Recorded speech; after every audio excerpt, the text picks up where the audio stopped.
Well, welcome to the Shed Shack, everybody. It's probably about 7 o'clock maybe. I just got up here not too long ago, got the lawn mowed, or what is of the lawn. And I'm just going to make some dinner. I thought I'd just make something easy and quick. I haven't stopped at the grocery store yet, and I didn't bring anything with me, so I'm going to have to go into town tomorrow, get some groceries. But just some easy peasy mac and cheesy tonight. Riverdog says he loves mac and cheese. Right, Riverdog? You love mac and cheese? Yes, you do. Well, Em just called, and she should be here probably in about 10 minutes or so. Might have to have a fire in the cabin tonight. It's a little chilly out. It's probably about 60 degrees, so probably going to be a fair amount cooler over the night. Hey everybody, welcome to the channel. I appreciate you tuning in. In the last few months, I've had a lot of new views, so I just thought I'd open this video right away with giving you all kind of a heads up on what I've got going here.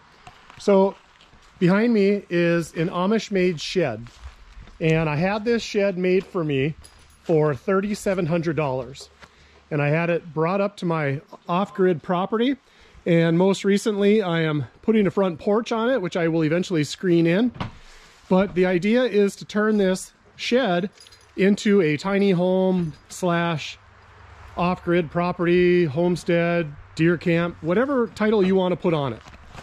So I'm trying to do this on a budget, so it's taken me some time, and little by little I've carved this place out of just a raw piece of land, and I've had the property for about 3 years now. And this weekend I have a helper up with me besides Riverdog. Em is up with me, and she's going to help do some painting.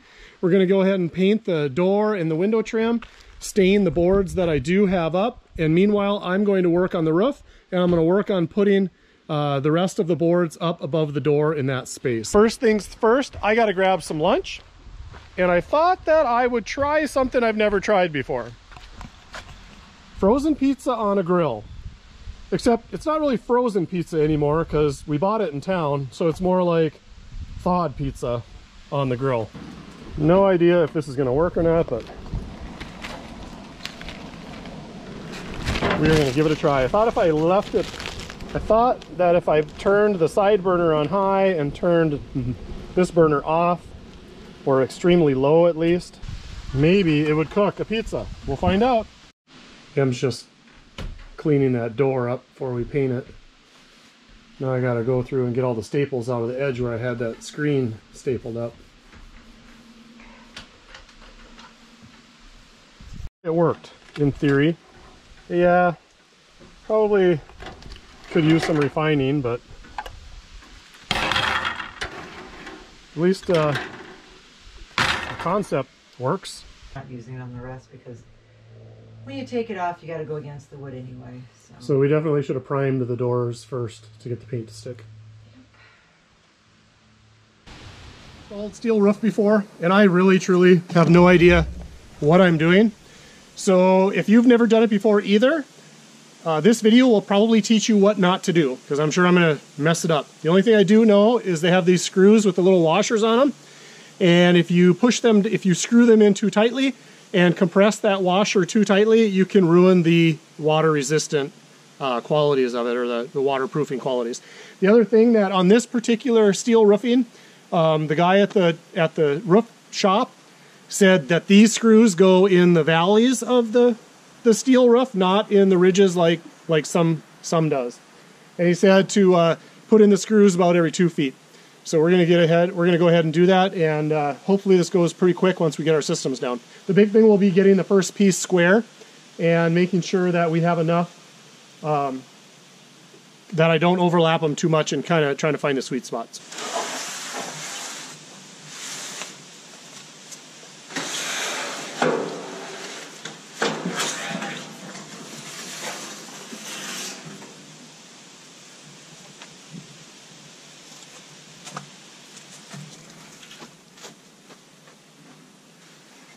So after my last video, one of the subscribers told me an easier way to get plywood sheets up onto a roof, and it's by utilizing a ladder and just using the ladder as a leverage point to slide it up, and then when it gets on the roof it just sets back into the ladder as a stop. Well, I can't really do that here because this has to overhang a few inches, but I can use the same concept as far as sliding it up. So that'll make getting these sheets up there a little bit easier.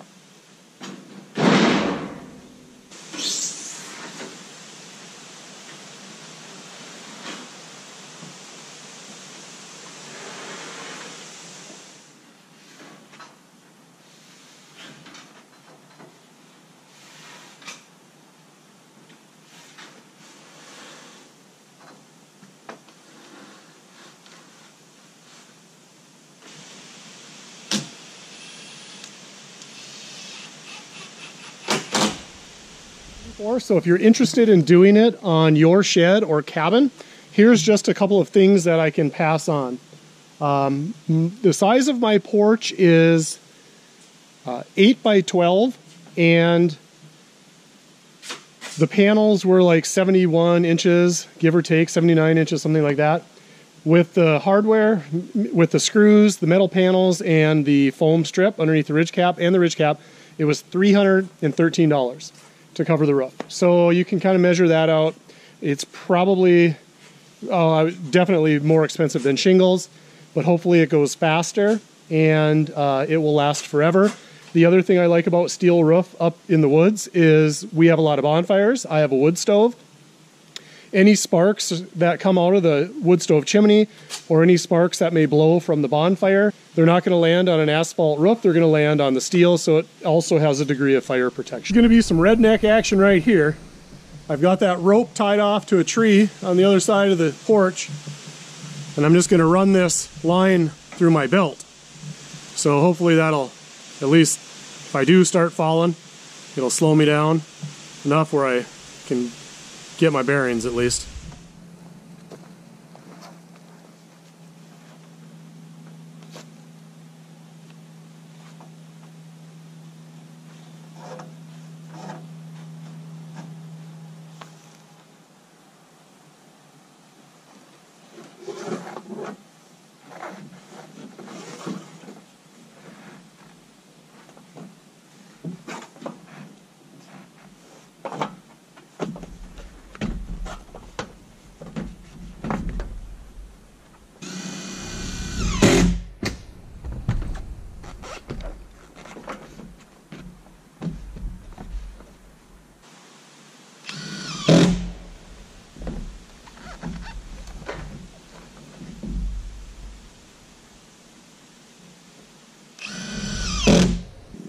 All right, let's do some ridge cap, huh? Shall we?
One short. So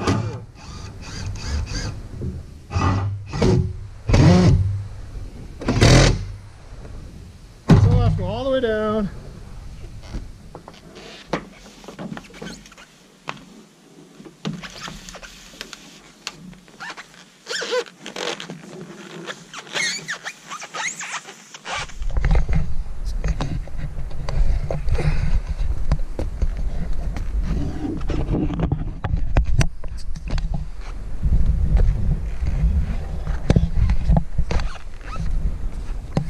Whoa, whoa, whoa, whoa, whoa.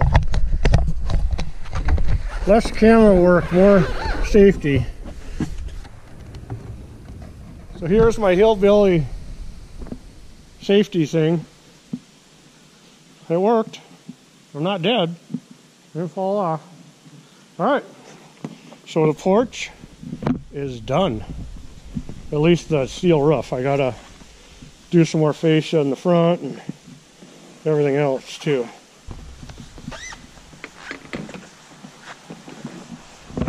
Alright, I'm gonna catch you guys at the bottom. Well guys, what do you think? I think it looks okay.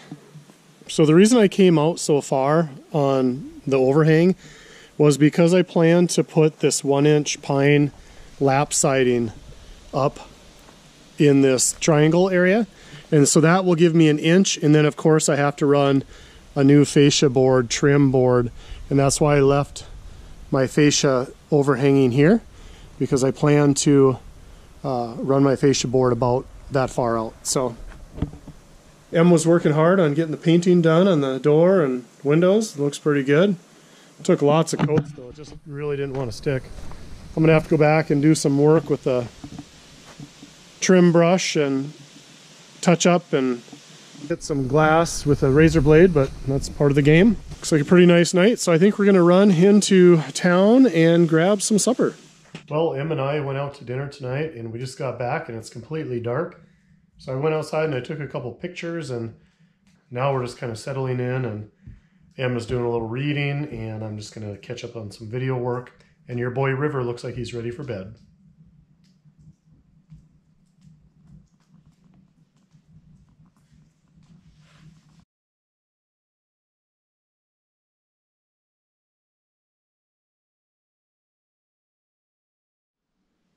Good morning. Em is getting packed up. River's in his favorite perch in the van. There's River Dog in the van.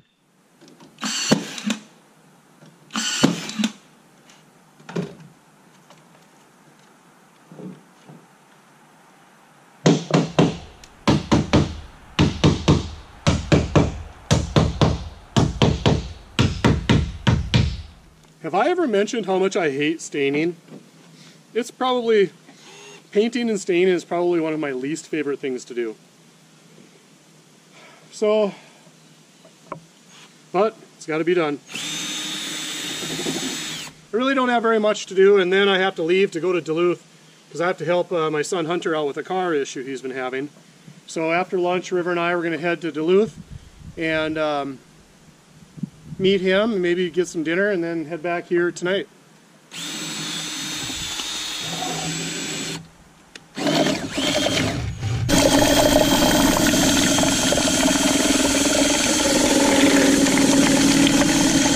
I know some of you are going to say, well, why are you staining now without finishing all the boards?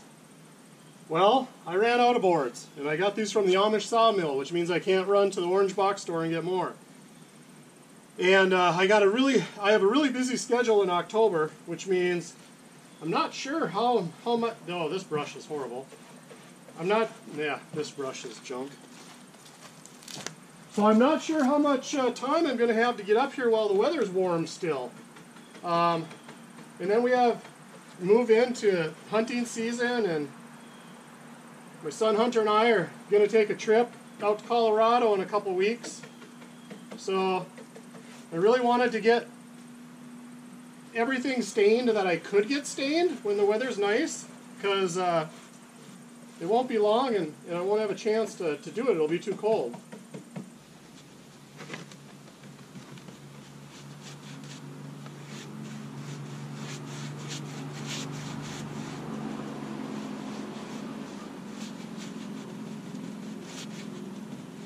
This rough sand just soaks in the stain. Of course, it's been out here beating in the sun, drying out too. It also is probably a factor.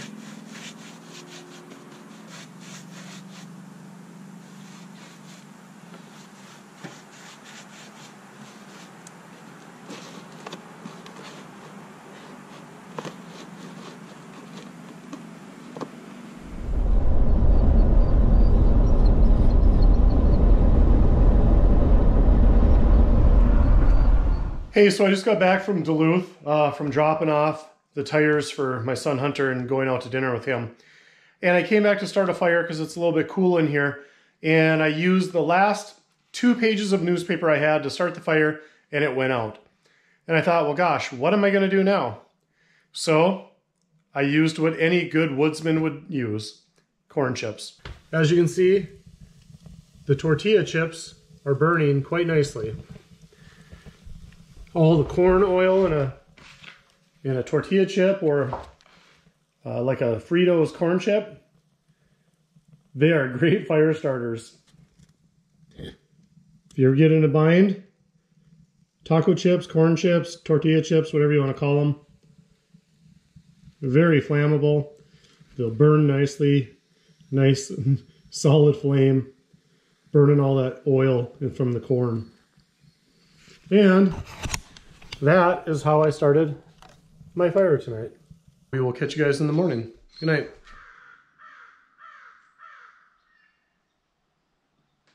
Good morning. Looks like it's going to be another beautiful day. Well, I'm just finishing up the last of the staining for this trip. Unfortunately, I need to get some more boards from the Amish sawmill to finish the peak, but for this trip, I think we're gonna call it. I gotta do a couple more things, and then I think we're gonna pack up and head for home. Kind of like the way the porch is looking so far. Really don't want to have to buy another 5-gallon pail of stain just to do 3 boards, but it might be the way she goes.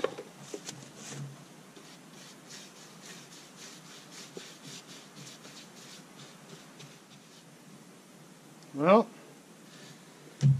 that's what she looks like. That is what she looks like.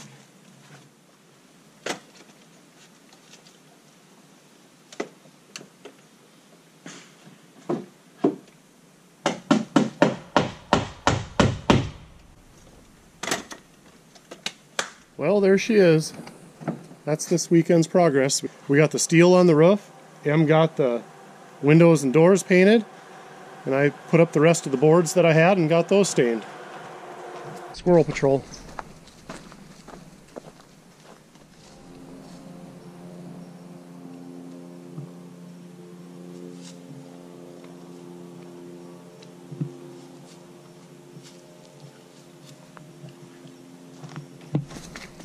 Yesterday I flushed a grouse in here, which is nice because I haven't seen very many grouse on the land. I know they're in the area, but I don't think I have quite the right combination of trees for them. They like a little thicker woods rather than open like this, generally.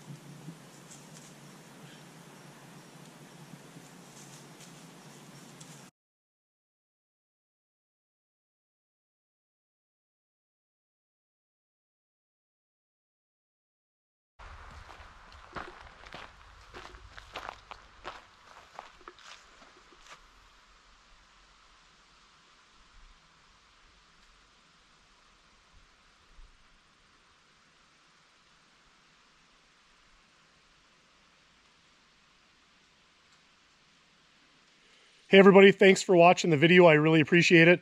And if any of you have seen how many views I had on my last video, I think it was about 25,000 the last time I looked, which is huge for my small channel. And I attribute that to one thing.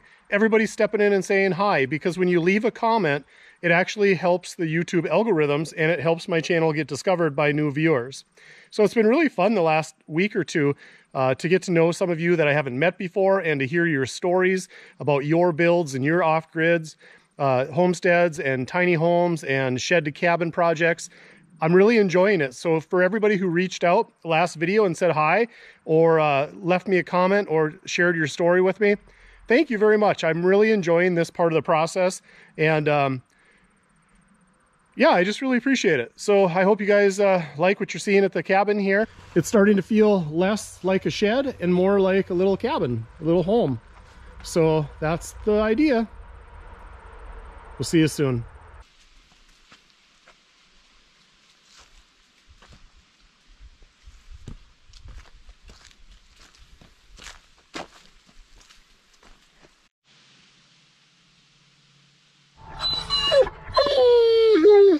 Okay, let's go swimming. Wait, we should put your collar on, and we should grab your leash.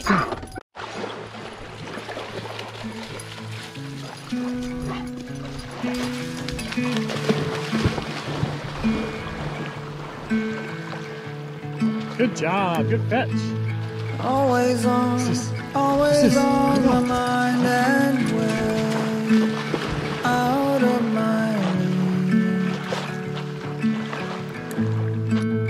You were born to be on display, and I'm hard to read.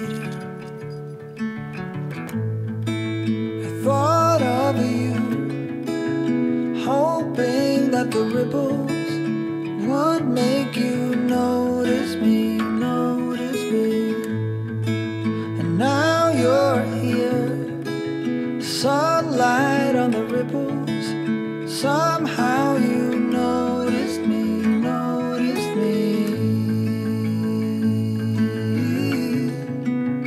I hate to leave the land, but coming home isn't so bad either.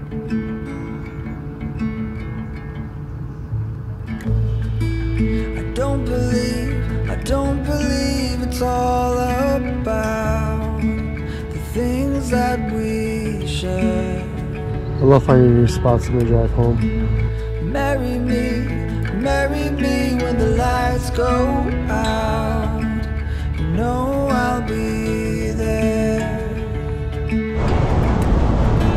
I thought of you, hoping that the ripples